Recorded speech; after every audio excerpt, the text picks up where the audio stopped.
1858 నుంచి 1947 వరకు గల వైస్రాయిలు వారి కాలాల్లో జరిగిన ప్రధానమైన సంఘటనలను గమనించినట్లయితే, మొట్టమొదటగా లార్డ్ కానింగ్ 1858 నుండి 62 వరకు పరిపాలించారు. ఇతని కాలనంలో జరిగినటువంటి ముఖ్య సంఘటనలను గమనిస్తే, విక్టోరియా రాణి ప్రకటన మరియు భారత చట్టము అన్నది 1858 నందు జరిగెను. ఈ విధంగా ఆ కాలంలో జరిగిన ముఖ్యమైన ప్రధానమైన సంఘటనలను గమనించగలరు. 1861 భారత శాసనసభల చట్టము జరిగెను. లార్డ్ ఎల్జిన్ 1862 నందు ఇతను పరిపాలించెను. 1862లో ఇతని ఆకస్మిక మరణం జరిగింది. లార్డ్ జాన్ లారెన్స్ 1864 నుంచి 69 వరకు. ఇతని కాలంలో 1865లో భూటాన్తో యుద్ధం జరిగింది. లార్డ్ మోయో 1869 నుంచి 72 వరకు. ఇతని కాలంలో జరిగిన ప్రధానమైన సంఘటనలను గమనిస్తే, భారతీయ స్టాటిస్టికల్ సర్వే నిర్వహణ జరిగింది. వ్యవసాయ వాణిజ్య శాఖ ఏర్పాటు, ప్రభుత్వ రైల్వేల వ్యవస్థ ప్రారంభం. 1872లో అండమాన్ దీవులలో ఒక నేరస్తుడి చేతిలో ఇతను హత్యగావించబడ్డాడు. లార్డ్ నార్త్ బ్రూక్ 1875లో ప్రిన్స్ ఆఫ్ వేల్స్ భారతదేశ సందర్శన జరిగింది. ఆఫ్ఘన్ల సమస్య మీద ఇతని రాజీనామా చేయడం జరిగింది. లార్డ్ లిట్టన్ 1876 రాజ బిరుదాల చట్టం. విక్టోరియా రాణి భారతదేశ సామ్రాజ్ఞి అనే బిరుదు గ్రహించడం జరిగింది. 1877లో జనవరిలో ఢిల్లీ దర్బార్ ఏర్పాటు చేయడం జరిగింది. ఈ విధంగా ఈ కాలంలోని ముఖ్య సంఘటనలు. రెండవ ఆఫ్ఘన్ యుద్ధం 1878 నుండి 80 వరకు జరిగెను. 1878లో సర్ రిచర్డ్ స్ట్రాచీ ఆధ్వర్యంలో మొట్టమొదటి క్షామ నిరోధక కమిషన్ నియమించెను. లార్డ్ రిప్పన్ ఇతని కాలంలో మొట్టమొదటి కర్మాగార చట్టం 1881లో చేయడం జరిగింది. 1882లో స్థానిక స్వపరిపాలనా వ్యవస్థ ప్రారంభమైనది. వెర్నాక్యులర్ చట్టం రద్దు అనేది 82లో నందు జరిగెను. ఈ విధంగా ఇతని కాలంలోని ముఖ్య సంఘటనలు.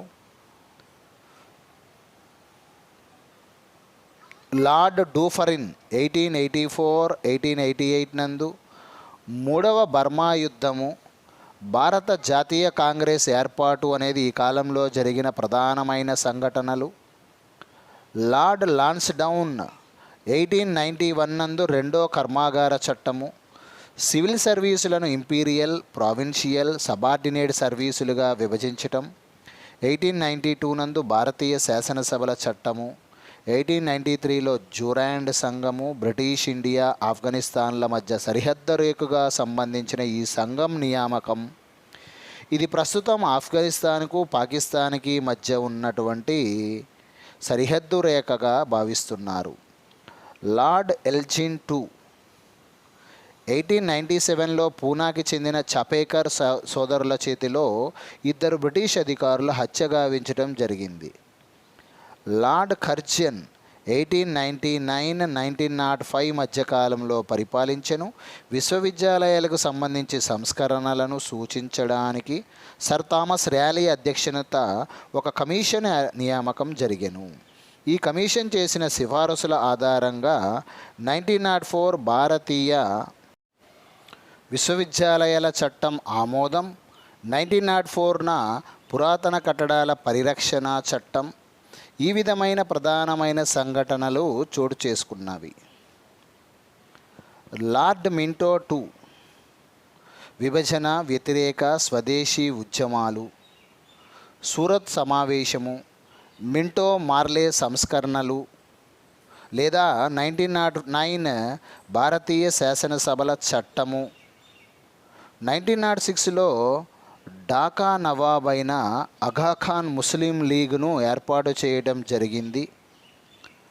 లార్డ్ హార్డింగ్ టూ కాలంలో బెంగాల్ విభజన రద్దు కాబడడం, సామ్రాజ్య రాజధానిని కలకత్తా నుండి ఢిల్లీకి మార్చటం, ఢిల్లీలో కింగ్ జార్జి 5 క్వీన్ మేరీ పట్టాభిషేక మహోత్సవం జరగడం, గోపాలకృష్ణ గోఖలే మరణం, మదనమోహన మాలవీయ మరికొందరు పంజాబ్ నాయకులు కలిసి 1915లో హిందూ మహాసభను స్థాపించటము ప్రధానమైన సంఘటనలు.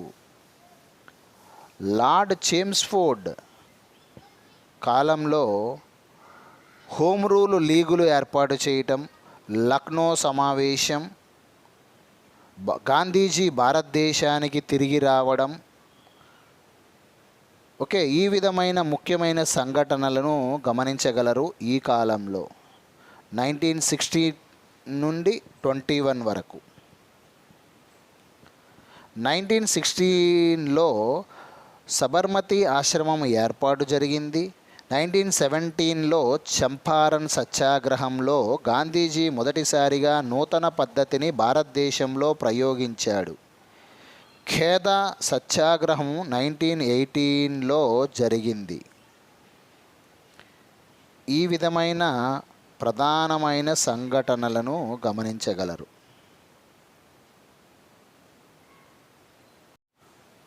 రౌలత్ చట్టం మార్చి 1919 నందు, జలియన్ వాలాబాగ్ హత్యాకాండ 1919 ఏప్రిల్ 13న జరిగింది. ఖిలాఫత్ కమిటీ ఏర్పాటు, ఖిలాఫత్ ఉద్యమం ప్రారంభం అనున్నది 1919 నుంచి 20 వరకు జరిగింది. సహాయ నిరాకరణోద్యమం ప్రారంభం 1920 నుండి 22 వరకు. పూనాలో మహిళా విశ్వవిద్యాలయ స్థాపన అనున్నది 1916 నందు. బీహార్ లెఫ్టినెంట్ గవర్నర్గా సర్ ఎస్సి సిన్హా నియామకం. సిన్హా లెఫ్టినెంట్ అయిన మొదటి భారతీయుడు, బ్రిటిష్ పార్లమెంటు సభ్యుడైన రెండో భారతీయుడు. ఈ విషయంలో దాదాబాయి నౌరోజీ ప్రథముడుగా నిలిచాడు.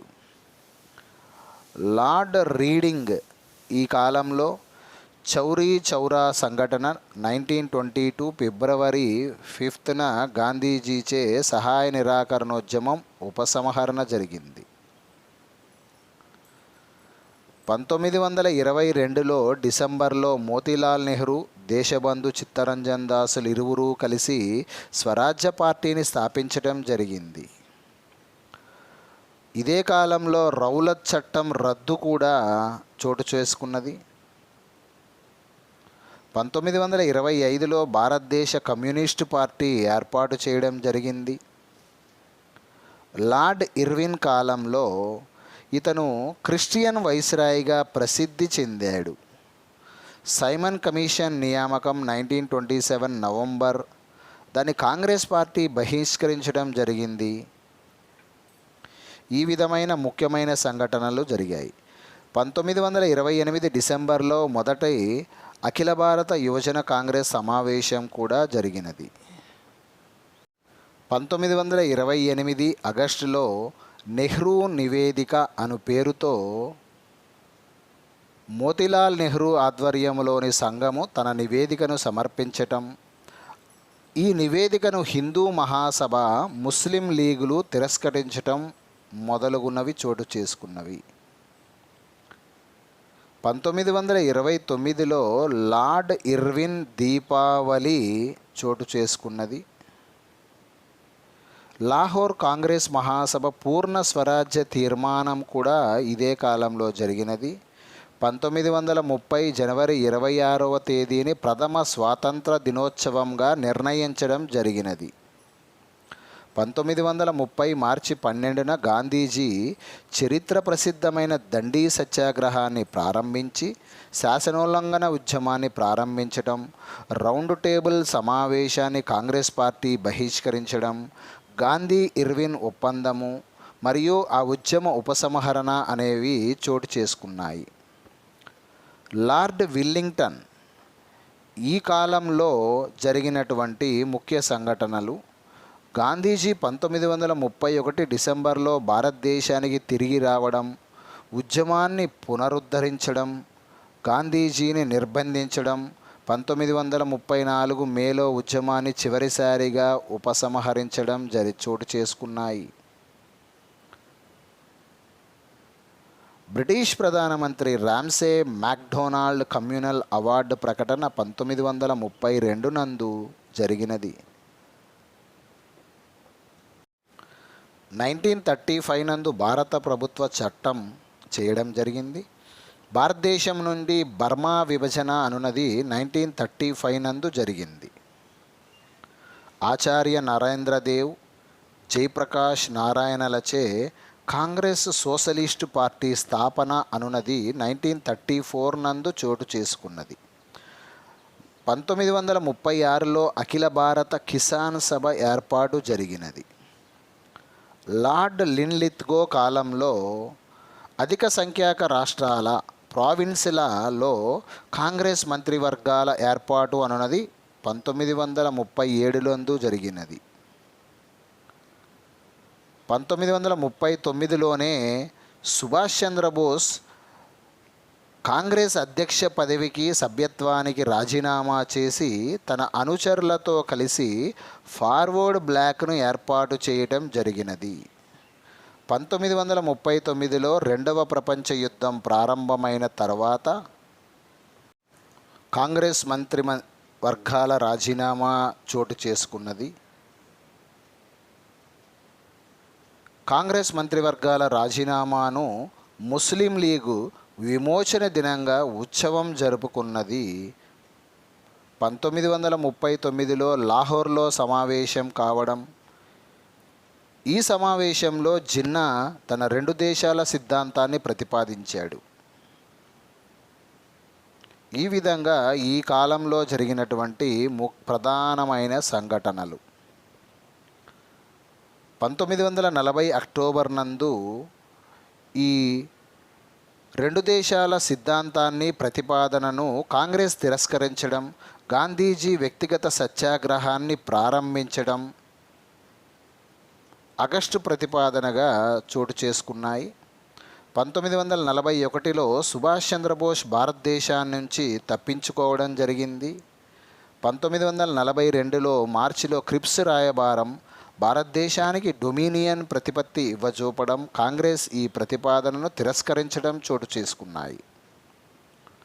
1942 ఆగస్టు 8వ తేదీన బొంబాయిలో కాంగ్రెస్ క్విట్ ఇండియా తీర్మానాన్ని ఆమోదించడం, కాంగ్రెస్ నాయకులందరి నిర్బంధం, ఆగస్టు విప్లవం లేదా క్విట్ ఇండియా ఉద్యమం ప్రారంభమైనది. లార్డ్ వేవెల్ కాలం నందు ప్రధానమైన సంఘటనలు.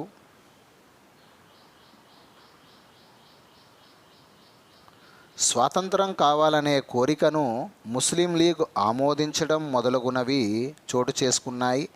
దీని ఆధారంగా గాంధీ జిన్నాల మధ్య సంప్రదింపులు 1944 నందు ఆ సంప్రదింపులు విఫలం కావడం చోటు చేసుకున్నవి. లార్డ్ వేవెల్ ప్రణాళిక. దీన్ని చర్చించడానికి సిమ్లా నందు సమావేశం 1945 నందు జరిగింది. ఈ సమావేశం కూడా విఫలం కావడం జరిగినది. 1946లో భారత నావికాదళ తిరుగుబాటు INA విచారణలు చోటు చేసుకున్నాయి. 1946వ సంవత్సరంలో లారెన్స్, క్రిప్స్, అలెగ్జాండర్ అనే 3 సభ్యులతో కూడిన క్యాబినెట్ మిషను ఏర్పాటు చేయడం జరిగినది. ఈ క్యాబినెట్ మిషన్లోని సభ్యులు లారెన్స్, క్రిప్స్, అలెగ్జాండర్ అనేటటువంటి 3 సభ్యులు. 1946 సెప్టెంబర్లో ఆపద్ధర్మ కాంగ్రెస్ ప్రభుత్వ ఏర్పాటు చేయడం జరిగింది. ముస్లిం లీగ్ ప్రత్యక్ష చర్య దినాన్ని ప్రారంభించడం, ముస్లిం లీగ్ రాజ్యాంగ పరిషత్తులో చేరకపోయినప్పటికీ ఆపద్ధర్మ ప్రభుత్వంలో చేరడం అనేది 1946 అక్టోబర్లో చోటు చేసుకున్నది. లార్డ్ మౌంట్ బాటన్ 1947 మార్చి నుండి ఆగస్టు 15 స్వాతంత్రం వచ్చే వరకు పరిపాలించెను.